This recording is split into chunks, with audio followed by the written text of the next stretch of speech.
Hey, say the truth can set you free.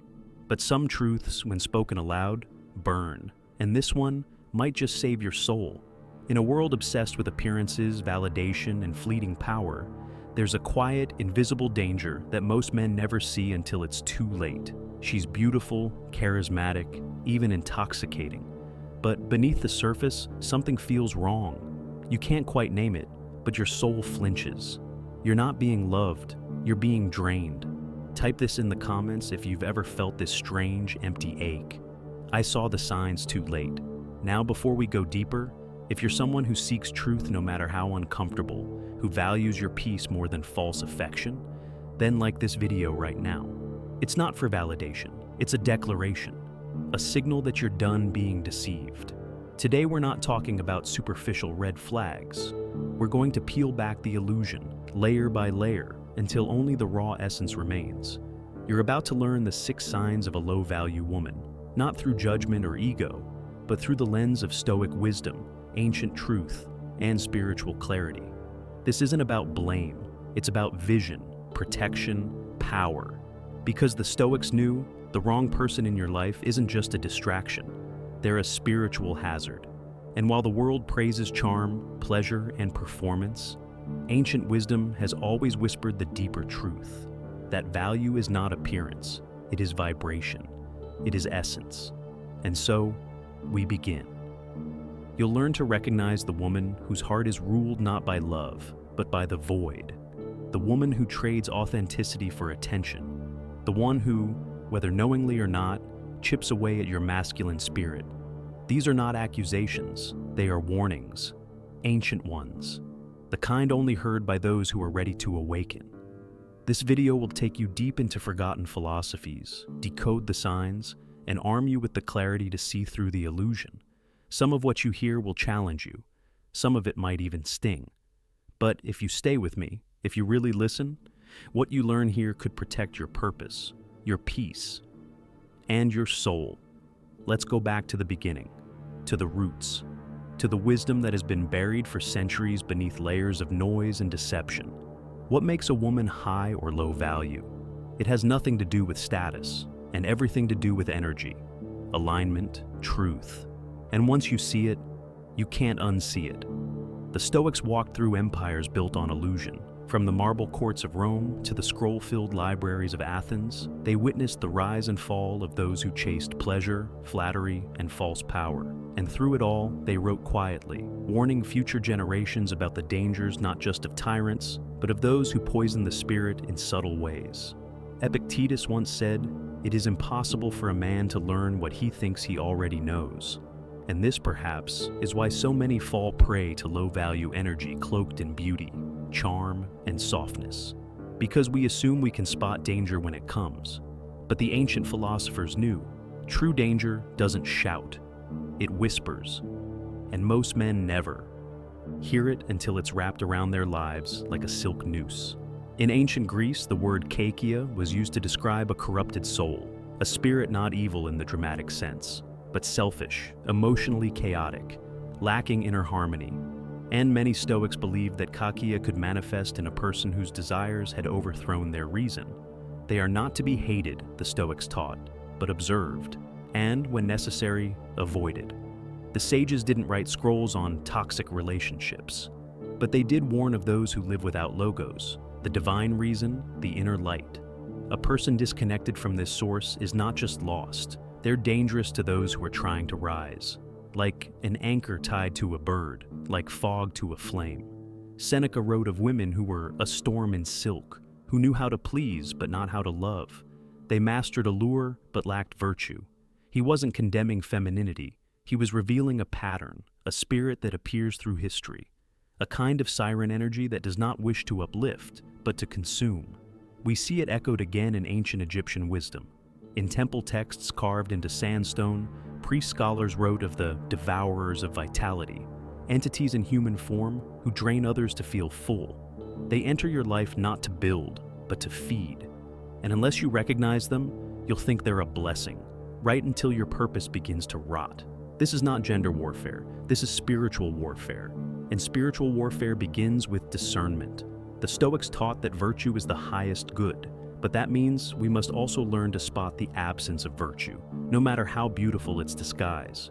So, why has this knowledge been forgotten? Because in the modern world, we glorify surface and silent spirit. We uplift personalities over principles. The algorithms reward beauty and chaos. Ancient texts have been reduced to memes, and emotional chaos is often mistaken for passion. So we forget. We forget what virtue looks like. We forget how it feels to be around someone truly grounded in grace, wisdom, and strength. But now, you remember. This isn't about shaming women. It's about awakening men. Stoicism teaches responsibility of the self, not projection onto others. But that begins with clarity, with eyes that see not just what is shown, but what is hidden. And so, we return to the sacred question: how do you truly recognize a low-value woman? The answer is coming. But first, I need to ask you something. Are you ready to see, not just with your eyes, but with your soul? She enters the room and every head turns, not because she radiates wisdom, but because she's mastered attention. She is magnetic, but that magnetism doesn't nourish, it consumes. This is the first sign of a low-value woman. Her worth is externally sourced. The Stoics believe that true power is internal. It's quiet. It does not shout. But a woman disconnected from herself must constantly seek mirrors in others, compliments, likes, validation. She shapeshifts to be admired, but never to be understood. You'll find yourself performing around her, measuring your words, sacrificing your peace, because her approval becomes your weather. Sunny one moment, a storm the next. You may call it chemistry, you may call it love, but it's just dependency, disguised as connection.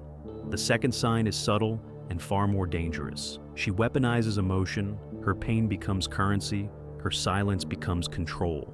And suddenly, you are not in a relationship. You are in a negotiation with a fragile ego that demands constant tending. Marcus Aurelius wrote, "The nearer a man comes to a calm mind, the closer he is to strength. But in her presence, calm becomes impossible. You're always walking on the cracked glass of her moods. It may feel noble to fix her, but that's not love. It's a trap, and the price is your essence." Third, she resents your growth. At first, she supports your goals, but the moment you evolve beyond her emotional reach, you'll feel it. The subtle sabotage, the offhand comments, the coldness when you succeed. Stoicism teaches that envy is the soul turned against itself. And when someone cannot grow, they will often try to shrink you, not loudly, but slowly, through sarcasm, withdrawal, withholding support when it matters most. This is not partnership, this is possession. Fourth, she thrives on chaos. Peace makes her restless, order makes her bored, and without a problem to fix, she'll create one. She may say she wants stability, but watch closely. She needs drama, like lungs need air. This is the chaos of the uncentered spirit, the mind that never learned stillness. Epictetus warned, "Only the educated are free," but she's imprisoned by her own impulses, and she will make you a cellmate. The fifth sign is perhaps the most deceptive. She mistakes sensuality for intimacy. Physical closeness replaces emotional connection. You feel desired, but not seen, touched, but not known. Love becomes performance, and yet you stay because the illusion is so beautifully built. The Stoics taught that pleasure without purpose weakens the soul, and the man who stays in lust, hoping for love, will eventually lose himself. And finally, the sixth sign, she does not respect the sacred, not in you, not in herself. She mocks spirituality, dismisses discipline, laughs at silence. The things that give your life depth seem foolish to her. And when a woman cannot recognize the sacred, she will desecrate everything she touches, including your purpose. Now, some will hear this and think it's harsh, but this is not cruelty, it's clarity. And clarity, dear soul, is compassion in its purest form. You're not here to judge, you're here to discern, to protect your temple from those who enter, only to deface the walls and dance on the ashes. Many of us weren't taught how to see these signs. We learned through pain, through patterns, through nights spent questioning ourselves while someone else pulled the strings of our spirit. But that ends now, because the moment you can name the pattern, you're free from it. You're not here to fix broken energy. You're here to build sacred empires. And to do that, you must protect your gates. You now see the signs. But let's go deeper, not into the woman, but into yourself. Why did you allow her in? Stoicism teaches that we suffer more in imagination than in reality. And often, the low-value woman enters not through seduction, but through a crack in your own foundation. The illusion she creates is only possible when you are not yet rooted, when your hunger for connection outweighs your discernment, when your silence becomes an invitation for chaos to speak in your life. This is the paradox. The low-value woman teaches you the most valuable lesson, because through her, you meet the parts of yourself still seeking permission, still craving validation, still trying to prove your worth through saving someone else. But the Stoics were clear. You are not responsible for the soul of another. You are only responsible for guarding your own. Let's explore something uncomfortable. Is it possible that you tolerated her, not because of her charm, but because of your own emptiness? Seneca wrote, "He who is brave is free." But many men become prisoners of their own kindness, mistaking tolerance for virtue. Stoicism doesn't ask you to be cold. It asks you to be clear. Love is not tolerance of toxicity. Love is the elevation of truth. And sometimes the most loving act is to walk away, not in anger, but in sacred silence. Now, there are myths you've been taught, lies whispered into the ears of good men, that your strength is proven by how much chaos you can endure, that loyalty means staying through dysfunction, that love means sacrifice, no matter the cost. But the ancients would say otherwise. They'd say, you do not serve the divine by abandoning your peace. You do not honor your purpose by bleeding for someone who drinks from your wounds. Let me give you a forgotten truth, buried in old scrolls of the Stoic East, translated only a handful of times. He who offers his soul to a storm cannot be angry when his temple floods. In other words, when you ignore the signs, you become a co-creator of your own suffering. So how do you protect yourself? Not with walls, but with depth. A man who is deeply rooted in his values, in his philosophy, in his practice, cannot be shaken by shallow chaos. The low-value woman only thrives in spiritual silence. But when your inner voice speaks clearly, when your days are shaped by reflection, ritual, and reason, no illusion can hold you. There is another side to this story too. For some, these 6 signs are not external, but internal. Maybe the chaos isn't in her. Maybe it's in you. The Stoic path demands brutal honesty. If you've attracted this energy repeatedly, it may be time to ask, what part of me is still addicted to pain? Because sometimes we don't fall for low-value women out of blindness, but out of familiarity. Pain can feel like home when you've never known peace. And so the deeper question is not, how do I spot her? It's, how do I purify myself so that I no longer desire what wounds me? The Stoics never offered easy answers. They offered mirrors, and today, you've looked into one. What you do next is everything. Now that your eyes are open, what do you do with this truth? Awareness is the beginning, but transformation requires practice, daily, disciplined, sacred. The first step, anchor your mornings in stillness. Before the world speaks, let you speak to yourself. Marcus Aurelius began each day reminding himself of who he was and what forces he would face. Take just 10 minutes to breathe, to reflect, to set the tone of your energy. When a man begins his day in chaos, he becomes a magnet for it. But when you begin in peace, you become immovable. Use this time not to scroll or consume, but to remember. Remember who you are when no one is watching, and decide what kind of woman can walk alongside that man. Second, build emotional muscle. This doesn't mean shutting down. It means mastering your reactivity. A low-value woman thrives in your unhealed responses. She will test your boundaries, provoke your emotions, blur the line between passion and poison. But you are not a puppet. You are not a storm. You are the mountain. Practice the pause. When something triggers you, breathe, reflect, and choose your response with intention. This is Stoic alchemy, turning instinct into wisdom. Third, write a personal code, not goals, not resolutions. A sacred code. Define what you stand for, what you will no longer tolerate, what kind of energy is allowed in your life. Read it often, repeat it out loud, let it become your armor, because a man without a code will always be rewritten by someone else's chaos. Fourth, learn to walk away with grace, not out of pride, not out of punishment, but because the preservation of your peace is not up for negotiation. If a woman shows you that she thrives in disorder, mocks your spiritual values, plays with your sense of self, thank her for the lesson, and leave. No drama, no explanation. Your silence is a prayer for clarity, and your exit is a ritual of self-respect. Fifth, surround yourself with masculine clarity. This path is not meant to be walked alone. Connect with men who are also waking up, who study philosophy, who live with discipline, who will call out your blindness when you stray. Iron sharpens iron, but only if you're not afraid of the sparks.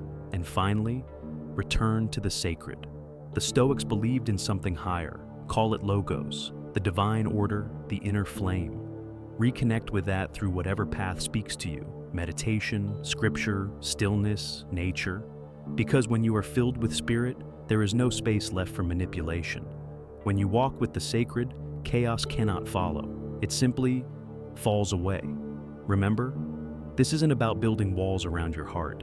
It's about building temples around your soul, a place where only the worthy may enter, where virtue is honored and peace is protected. You don't need to be angry at the women who hurt you, just awake.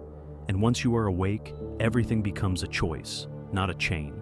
You were not born to heal broken people. You were born to rise. And the woman who joins you on that path will not resist your growth. She will ignite it. She will not confuse your silence for weakness. She will recognize it as power. She will not drain you to feel full, because she is already whole. Now go live like the man you were born to be. Not distracted, not drained, but divinely dangerous to anything that seeks to steal your peace. Now you see it. You feel it. The veil has lifted. This wasn't just a video. It was a rite of passage, a return to clarity. And not the kind handed down from society or whispered in modern love songs, but clarity forged in fire, through the timeless truths of the Stoics, through the echoes of civilizations long buried, and through the deep knowing that something sacred has always lived within you, just waiting to be remembered. You've seen the 6 signs, you've heard the philosophies, you've walked the labyrinth of ancient wisdom. But the real question remains, what will you do now that you know? Will you go back to sleep, back into the arms of what once seduced you but slowly unmade you? Or will you rise, not in arrogance, not in bitterness, but in stillness and strength? Because the world does not need more men who chase validation. It needs more men who embody virtue, who choose peace over passion, depth over drama, purpose over approval. The Stoics didn't teach us how to seduce. They taught us how to see. They taught us that clarity is love, that discernment is protection, that a wise man doesn't chase. He attracts by being grounded in the divine. And here's the truth. High-value women exist. Women who are radiant in both body and soul, who walk with grace, listen with presence, speak with purpose. But you cannot attract that which you are not yet aligned with. So let me ask you, not with judgment, but with sacred intensity, are you living as the man you would follow? Are you living as the man your future children would thank you for becoming? Because this is no longer about spotting her. It's about becoming you. The you who cannot be manipulated because he sees too clearly. The you who cannot be distracted because he knows his path. The you who cannot be drained because his spirit overflows. And maybe, just maybe, that's why she entered your life. The chaos, the seduction, the confusion, not to destroy you, but to awaken you. You've been tested, and if you've made it here, you've passed. So now I leave you with this final question, one not meant to be answered in the comments, but in your actions, your mornings, your relationships, your legacy. What energy will you allow in your temple from this day forward? If this stirred something in you, share it. Not for the algorithm, but for the brother who needs to hear it. The one still trapped in beautiful illusions. The one still bleeding for a love that was never love. And if this message echoed deep inside, honor it like the Stoics honored silence, like warriors honored stillness before the battle, like the sacred honors the man who finally remembers who he is. Like, comment, share, but most of all, live it. You've returned to the fire, and the fire remembers you.